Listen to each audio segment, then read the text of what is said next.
তুই ঘন্টা ধরবে নেই আমি বন্ধু বান্ধবের লোক আড্ডা দিবি না দেখি।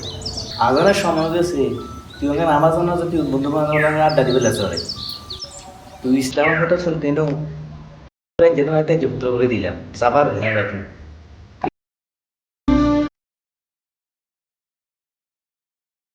কি হচ্ছে? মন খারাপ না? মন খারাপ, আমার আব্বা আমাকে ত্যায্য করে দিয়েছে, তার জন্য মন খারাপ। তোর এই সমস্যার সমাধান ইমাম সুজে ইমাম সাহেব করতে পারবো, তুই এঙ্গে দিয়ে কাছে তা।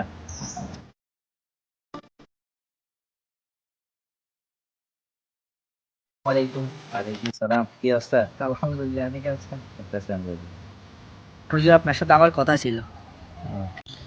আচ্ছা ঠিক আছে, চলেন ওখানে বসে কথা। হুজুর, আমার আব্বু আমাকে ত্যায্য পুত্র করে দিয়েছে, কিন্তু আমি কিভাবে ঠিক হব? ভাই আপনি মনে রাখবেন, আপনি যদি সৎ পথে ফিরে আসতে চান, মা বাবার ভালোবাসার দরজা কখনো পুরোপুরি বন্ধ থাকে না। আপনি আপনার বাবার কাছে আবার ফিরে যান। يا إله الكون يا المولى العظيم يا كريما আব্বু, আমি খুব ভালো যাবো, নামাজ কালাম করবো ইনশাআল্লাহ। আজকে থেকে আমি 5 ওয়াক্ত নামাজ কালাম পড়বো। আমি আগের তুলনায় অনেক ভালো হয়ে যাবো।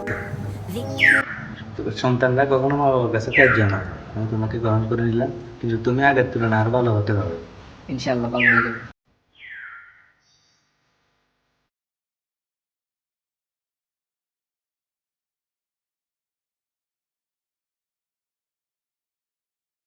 হ্যালো গাইস, আসসালামু আলাইকুম।